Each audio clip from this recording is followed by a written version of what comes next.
Voilà, bonjour à tous. Donc aujourd'hui, on va essayer d'aller contre les idées reçues et je vais tenter de vous démontrer par A plus B en quoi la version PS1 de Marvel Super Heroes est mieux que la version Saturn.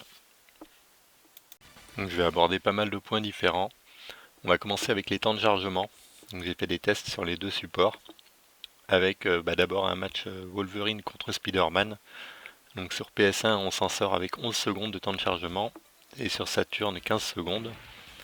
Et j'ai refait un autre test avec d'autres persos, donc Hulk face à Juggernaut, et sur PS1 on a 13 secondes face à encore 15 secondes pour la Saturn.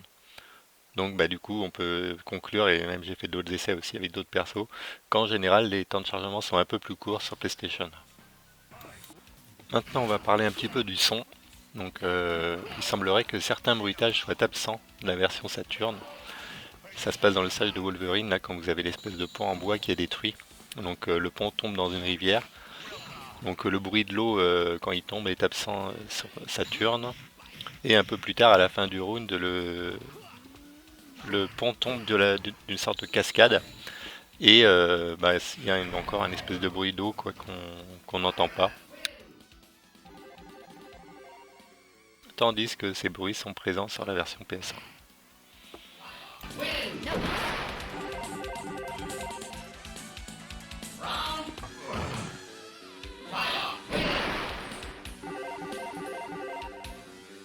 Pour continuer sur le son, donc au niveau des musiques, il y a un problème avec la Saturn que j'ai remarqué déjà sur plusieurs jeux.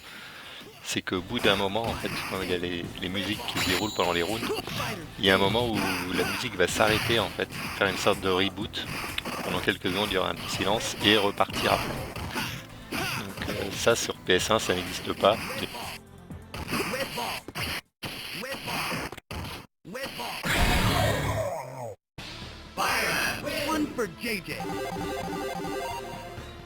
Au niveau de la prise en main du jeu, il y a un petit détail aussi qui rend l'avantage à la PlayStation. C'est que sur Saturn, quand vous voulez faire par exemple une taunt, il faut faire bas et appuyer sur L et R en même temps. Donc appuyez sur L et R avec la manette Saturn. En fait, quand vous appuyez sur les deux boutons, il y a très peu de chances que votre timing vous arriviez à appuyer pile en même temps. Donc si vous vous ratez d'un tout petit peu, votre perso il va sauter en l'air. Parce que c'est le raccourci du super saut en fait, des trois pieds. Sur PlayStation, ils ont fait plus simple puisque c'est attribué au bouton Select de la manette. Donc vous faites Baba Select et votre taunt sort direct. On a le même souci pour les gemmes aussi. Donc une fois qu'on a accumulé des gemmes dans ce jeu-là, on peut en fait les sélectionner en les faisant switcher de place en appuyant donc sur Saturn, sur L et R. Donc là, ça va être pareil. Il y a pas mal de chances que votre perso saute en l'air sans que vous le vouliez. Le changement de gemme va quand même se faire, mais votre perso va sauter, quoi. Et sur PS1, il y a juste à appuyer sur le bouton Select. Donc vous êtes sûr de le faire à la demande, quoi.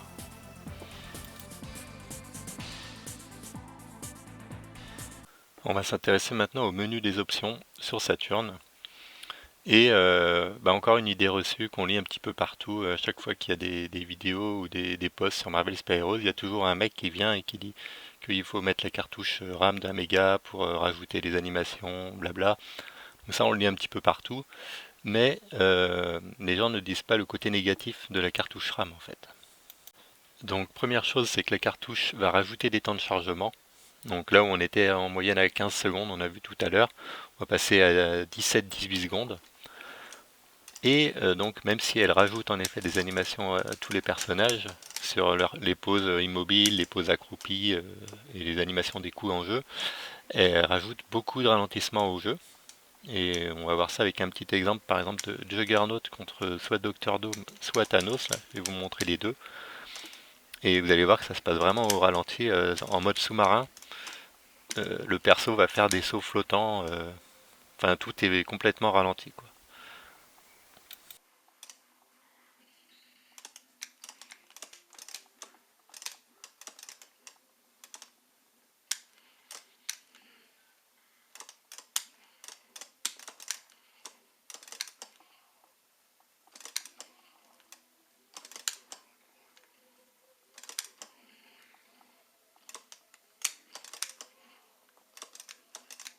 Donc tout ce que je vous montre là sur la télé, ce sera la version Saturn, donc c'est ce qu'on voit en ce moment là.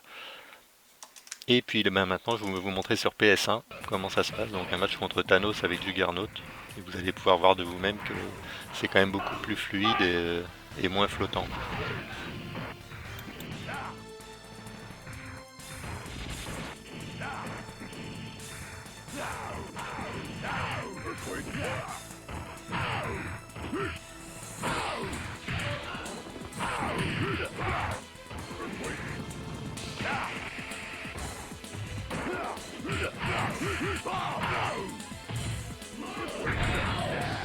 Pour en revenir aux options sur Saturn, il y a une option panel aussi, dans laquelle on va parler un petit peu. Donc la panel en fait c'est pour faire apparaître les portraits des personnages à l'écran, parce que la résolution sur Saturn n'est pas la même qu'en arcade. Donc d'office les portraits des persos vont passer sous les barres de vie. Donc ça c'est quand vous avez l'option panel sur on, et vous pouvez la mettre sur off, et à ce moment là les petits portraits vont disparaître, mais ils seront plus donc ils seront pas au bout des barres de vie, ils vont carrément disparaître de l'écran. Donc vous aurez plus les portraits des personnages affichés. En comparaison de ça, on a la version PS1 qui elle a une résolution qui est différente de l'arcade mais qui s'en rapproche, et du coup ils ont réussi à les intégrer au bout des barres de vie. Le menu option d'ailleurs de la PS1 propose quelques petites surprises et choses supplémentaires par rapport à la Saturn. Donc vous allez pouvoir ajuster le volume de la musique et des effets spéciaux, enfin des bruitages, pardon. Donc ça, on voit ça aussi dans pas mal de jeux en général sur PlayStation, il y a cette option-là. Et également un screen adjust qui va vous permettre d'ajuster l'image par rapport à la taille de votre télé, de recentrer un petit peu. Si vous avez des cathodiques ou d'office c'est un petit peu décalé, c'est toujours un petit plus. Donc là, pour l'instant, on était à une accumulation de petits détails qui donnaient l'avantage à la PlayStation. Maintenant, on va rentrer dans le gros du morceau du jeu. Donc les problèmes de ralentissement qui viennent fausser un petit peu tout dans le jeu, même au niveau des timings des coups en fait. Vu qu'il y a des ralentissements, ça veut dire que si vous faites votre manip à la bonne vitesse, bah, elle va pas être enregistrée correctement. Donc pour voir ça, je vous ai vu diffuser des matchs de Black Earth contre Doctor Doom et ensuite contre Thanos là, donc sur la version Saturn, histoire de voir un petit peu le rythme du jeu, comment ça se déroule, comment ça ralentit au niveau des impacts et tout, afin de bien observer ça.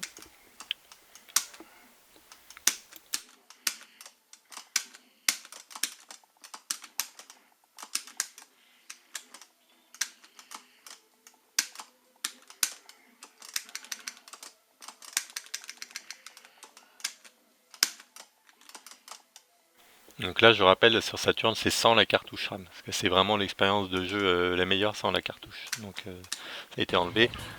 Et maintenant, je vais vous montrer sur PS1. Donc la PS1, on va voir qu'elle gère mieux ces problèmes-là de ralentissement. Il y en a un petit peu quand même, mais ça gêne pas le gameplay en fait.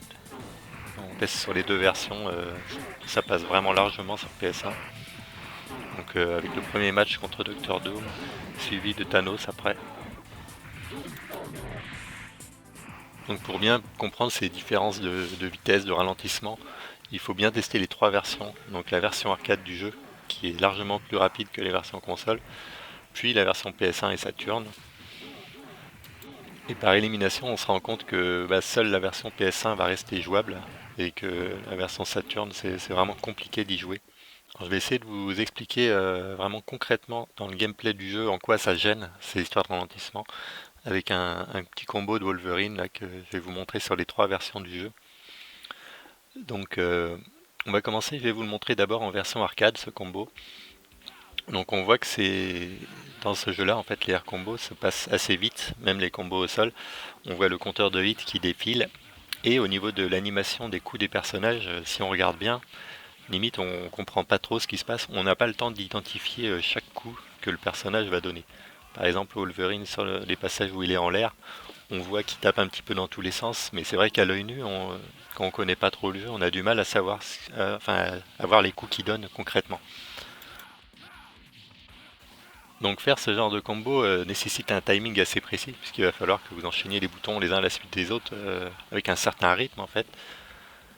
Donc c'est là où les problèmes vont venir selon les versions. Donc maintenant on va passer sur la version PS1. Et on va pouvoir comparer donc visuellement. Bon, déjà au niveau de l'exécution, on est quand même pas très loin de l'arcade sur la façon de faire le combo. Enfin moi j'arrive à le faire sans problème quoi. Mais on commence à identifier quelques petits ralentissements quand Wolverine fait ses coups différents en l'air. Si on regarde bien, on arrive déjà un petit peu plus à identifier les coups qu'il donne en fait. Parce qu'au moment où il va taper, ça va un petit peu se figer et les animations vont rester un petit peu plus longtemps à l'écran.